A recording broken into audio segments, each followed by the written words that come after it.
अंग्रेजी हुकूमत के वक्त किसानों की जो तिनकठिया समस्या थी उससे निजात दिलाने के लिए पंडित राजकुमार शुक्ल ने गांधी जी से मिलने कलकत्ता पहुँचे और वहाँ पे एक अधिवेशन में गांधी जी से उनकी मुलाकात हुई और राजकुमार शुक्ल ने इस चंपारण की समस्या जो किसानों की थी उससे गांधी जी को अवगत कराया और उसके बाद गांधी जी और राजकुमार शुक्ल के आग्रह पर ही यहाँ आने का निर्णय लिया और जिस राजकुमार शुक्ल ने गांधी जी को चंपारण की धरती पर लाया उस राजकुमार शुक्ल की तस्वीर मेरे पीछे है।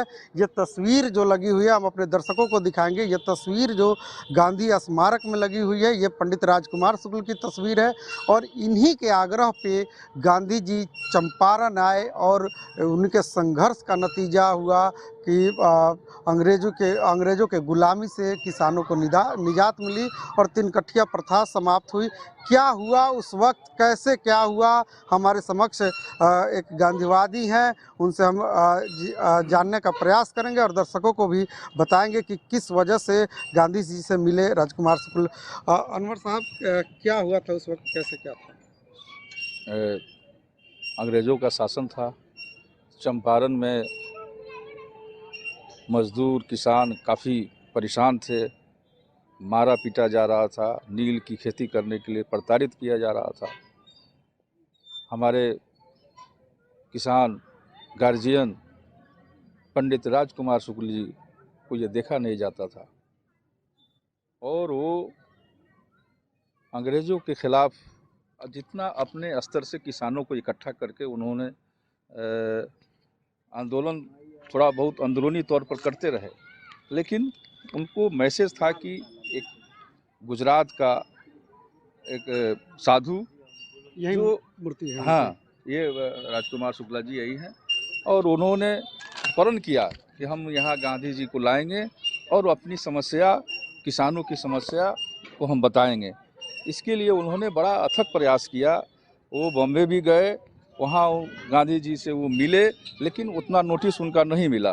फिर दोबारा उनसे मिले, फिर भी उतना नोटिस नहीं मिला। तेबारा वो अपने खर्च से बराबर जाते रहे और कलकत्ता में कांग्रेस का अधिवेशन था और गांधी जी ने बॉम्बे में कहा था जब अधिवेशन में आइए मैं वहाँ सोचूंगा, ये नहीं कहते कि मैं चलूँगा।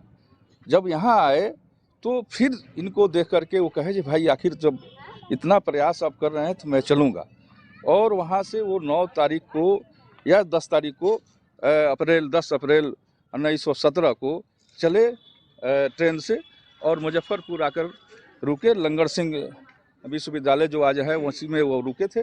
वहाँ से फिर 15 तारीख को मोतिहारी के लिए आए और मोतिहारी बापू धाम जो आज स्टेशन है वहाँ उतरे और उतर करके वो सीधे गोरख बाबू के घर गए, जहाँ पर सारे किसान जमा हुए थे, बहुत सारे लोग थे। उनके साथ राजेंद्र बाबू ये सारे लोग आ गए थे। सब लोगों के साथ उन्होंने जो गोरख बाबू के यहाँ ठहरे, रात में मीटिंग हुई और कल होकर बड़े किसान एक लोमराज सिंह जो कोटवा के रहने वाले थे वहाँ के लिए वो चले।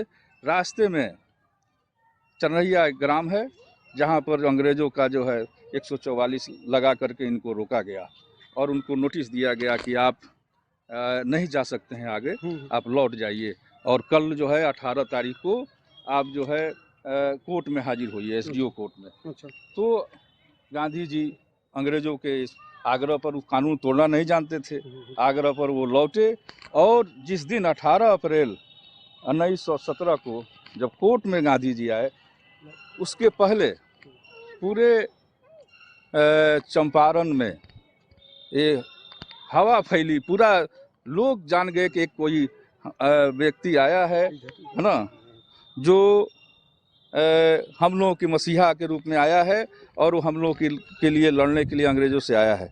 पूरा शहर, पूरा ज़िला, यही गांधी संग्रहालय है जहाँ कोर्ट था, एसडीओ कोर्ट था। गांधी जी आए और उनको अंग्रेज़ों ने कहा जी भाई आपकी गलती हुई है, आप स्वीकार करिए और मोतिहारी ये चंपारण छोड़कर चले जाइए। गांधी जी कहा कि हम आए हैं यहाँ, जो किसान हैं, मजदूर हैं, जो परेशान हैं, जिन पर प्रताड़ित किया जा रहा है, मैं उनकी समस्या सुनने आया हूँ, मैं जाऊँगा नहीं। तो आप माफ़ी मांग लीजिए। नहीं, माफ़ी नहीं मांगूंगा। है ना, आप मुझे जेल दे दीजिए।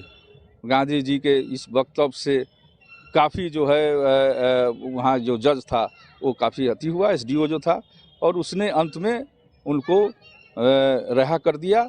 उसके बाद गांधी जी फिर जो है शहर में या देहातों में जाकर कई जगह 18 जगह अभी चिन्हित है जहां गांधी जी जाकर किसानों की समस्याएं को सुने थे, और सुनने के बाद उन्होंने अपना निर्णय लिया था, जिसका नतीजा हुआ कि ये बात पूरे देश में फैल गया कि भाई गांधी जी, यहाँ लाखों की भीड़ जमा हो गई थी, अंग्रेज डर गए थे गांधी जी के चंपारण की यात्रा से। तो मैं ये कहूँगा कि राजकुमार शुक्ला जी अगर नहीं होते तो शायद गांधी जी चंपारण नहीं आते, और चंपारण नहीं आते तो शायद देश आज़ाद नहीं होता।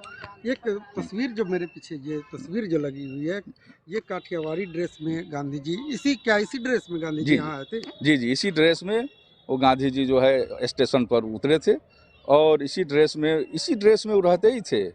और उनके साथ जो लोग भी थे एकदम सादा सीधा की तरह जीवन यापन कर रहे थे, गांधी जी की जैसे रहते थे सब लोग उसी तरह रहते थे। और गांधी जी के आने के बाद एक मैसेज गया पूरे देश में कि एक आंदोलन छिड़ा, अंग्रेज जो है घबरा गए गांधी जी का, और यहाँ से जो है एक बिगुल फूका आंदोलन का जो कई वर्षों के बाद आज़ादी हमें मिली, है ना। जो कहानी इन्होंने बताया, काफ़ी रोचक कहानी है। उस वक्त की कहानी है जब देश गुलाम था और चंपारण एक इतिहास लिख रहा था, गांधी जी के कर कमलों से एक इतिहास लिख रहा था, और यही नतीजा हुआ कि गांधी को बापू की उपाधि दी गई और चंपारण में से आज़ादी का बिगुल फूंका गया। लेकिन इस जगह पे गांधी जी का किस तरह का कार्यकाल रहा, क्या वजह थी कि गांधी जी यहाँ आए? एक और गांधीवादी हमारे पास हैं, हमारे संजय सत्यार्थी जी है। सत्यार्थी जी, जरा पहले हाँ, इस तस्वीर के बारे में बताइए। काठियावाड़ी ड्रेस है इनका, और इसके बाद वे जो तस्वीर अभी लोगों के बीच आती है वो एक धोती पे गांधी जी दिखते हैं, क्या अंतर है?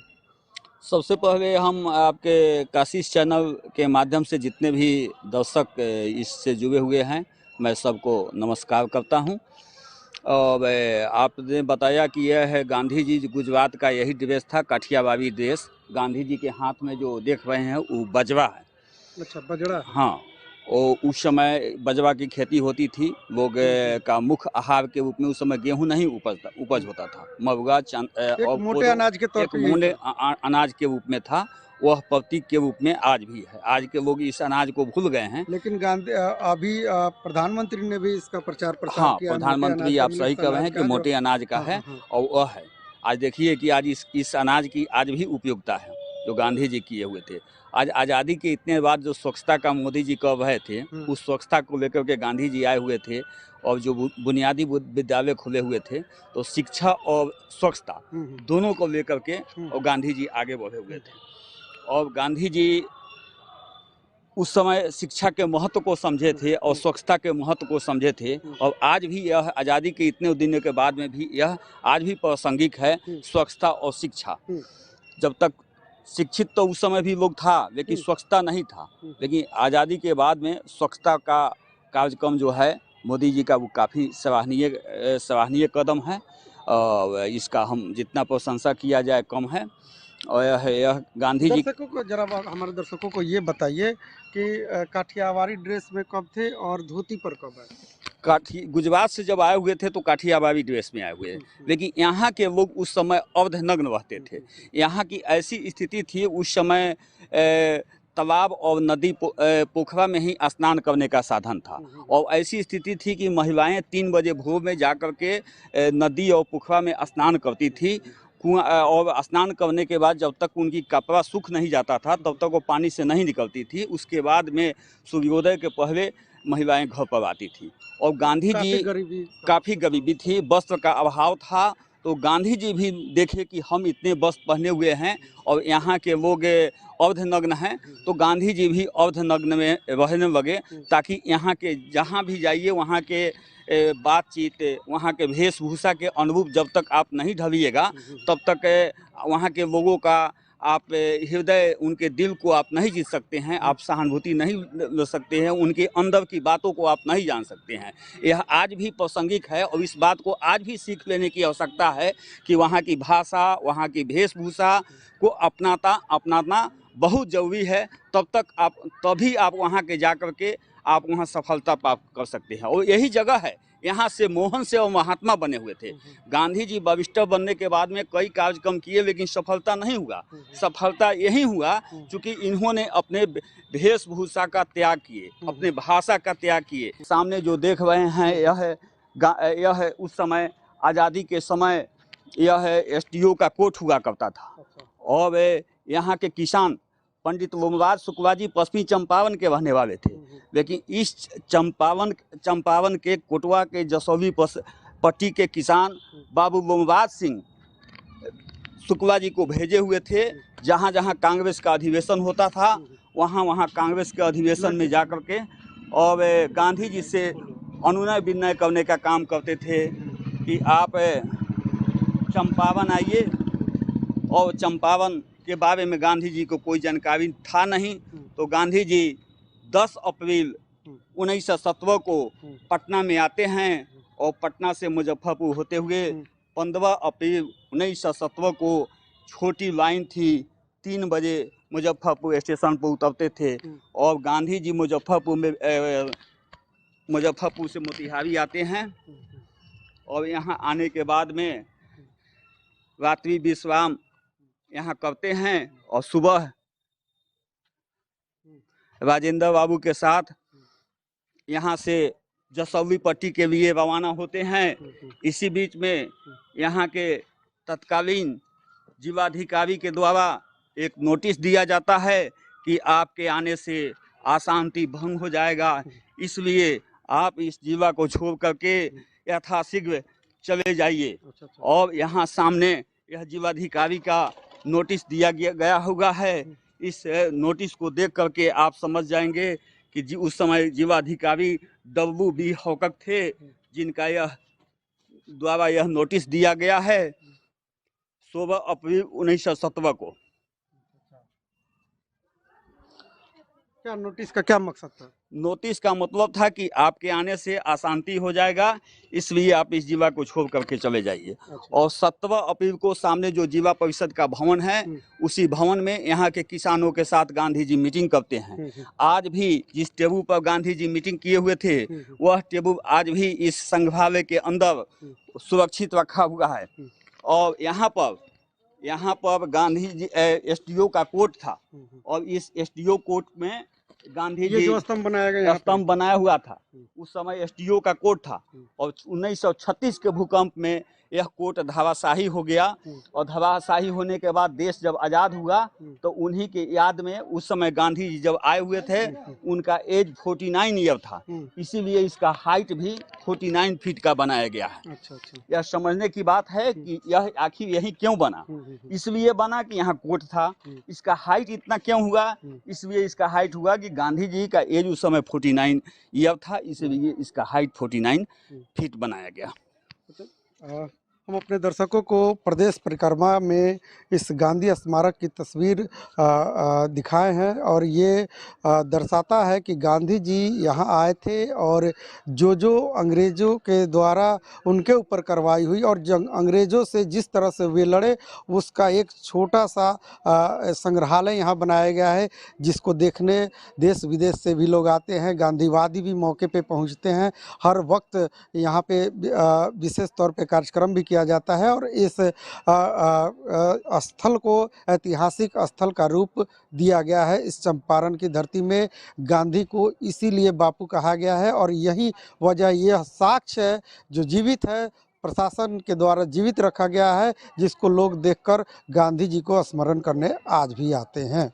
और आज हम अपने दर्शकों को उस चंपारण का दर्शन कराने जा रहे हैं जहां से गांधी जी को महात्मा की उपाधि मिली थी और जिस जगह पे गांधी जी पहली बार आप पहुंचे थे उस मोतिहारी स्टेशन पे हम खड़े हैं।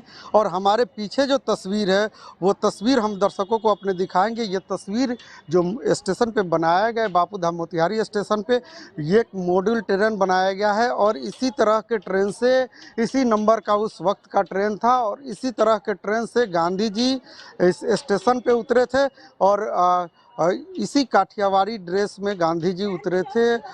करीब करीब दिन का समय था और उसी वक्त गांधी जी यहाँ उतरे थे। जो मॉड्यूल ट्रेन बनाया गया है उसमें आप देख सकते हैं किस तरह से गांधी जी के साथ और पैसेंजर भी थे और गेट पर जैसे ही गांधी जी इस स्टेशन पे ट्रेन रुकी और गेट पे पहुँचे तब तक यहाँ के लोग गांधी जी को देखने काफ़ी संख्या में पहुँचे थे और इसी तरह के ट्रेन से गांधी जी उतरे थे। कैसे, कब, उस समय क्या हुआ था, किस तरह के हालात थे और किस ज़रूरत को लेकर गांधी जी को चंपारण के लोगों ने याद किया था, हम यहाँ जानेंगे। एक गांधीवादी हमारे साथ है किशोर पांडे जी। किशोर पांडे जी, कैसे गांधी जी आए थे, क्या हुआ था, जरा हमारे दर्शकों को। सबसे तो पहले मैं अखिल भारतीय स्वतंत्रता सेनानी संगठन एवं अखिल भारतीय स्वतंत्रता सेनानी उत्तराधिकारी संगठन की अध्यक्ष होने की हैसियत से श्री किशोर पांडे मैं आप लोगों का हार्दिक अभिनंदन और स्वागत करना चाहता हूं। ये जो मोतिहारी स्टेशन जो बापू धाम स्टेशन के नाम से जाना जाता है, यहाँ पर मैं आप लोगों को स्वागत करता हूं। जब गोरों के द्वारा, अंग्रेज़ों के द्वारा किसानों को सताया जा रहा था, उनके साथ क्रूर व्यवहार किया जा रहा था, उस समय चंपारण के लाल राजकुमार शुक्ला जी गांधी जी के पास गए और कलकत्ता में जाकर आग्रह किया कि चंपारण चलिए, चंपारण में किसानों के साथ अत्याचार हो रहा है, घोर अन्याय हो रहा है, इसके विरोध आप आवाज़ बुलंद कीजिए। तो गांधी जी 15 तारीख और 15 अप्रैल को 1917 को यहाँ 19 को पहुँचे और आंदोलन का शंखानाद किया। उस समय हमारे पूर्वजों के कथनानुसार हजारों हजार की संख्या में किसान जो सताए जा रहे थे, यहाँ पर भीड़ उमड़ पड़ा और गांधी जी को हाथों हाथ लोगों ने लिया। इसी तरह के ट्रेन से आए थे क्या गांधी जी? किस मैंने हमारे पूर्वज जो कहते हैं इसी प्रकार की पुरानी ट्रेन थी और बोगी नंबर यही था और इसी वेशभूषा में गांधी जी चंपारण में आए और यहाँ के किसानों को समस्या को सुने। गोरख बाबू यहाँ के वरीय अधिवक्ता थे, उनके निवास स्थान पर गए, उनसे कानूनी सलाहकार के रूप में वो नियुक्त किए और उनसे सलाह मशवरा करके और किसानों के साथ गोष्ठी किया उनके आवास पर और आंदोलन का शुभ आरंभ किया। इस स्टेशन की खासियत है कि इसी बापू धाम स्टेशन पे गांधी जी आए थे और यहाँ जो स्टेशन का रंग रूप नए तरीके से दिया गया है, वहाँ पे इस मॉड्यूल ट्रेन को बताया गया है, बनाया गया है। दर्शक आते हैं तो क्या देखते हैं, कैसे देखते हैं? तो कि उस समय इतना आधुनिकीकरण तो स्टेशन नहीं था, इसका रिमोल्डिंग और आधुनिकीकरण यहाँ के स्थानीय सांसद और पूर्व मंत्री राधा मोहन जी का ही देन है कि आज इस रूप में हम लोग देखने को मिल रहा है।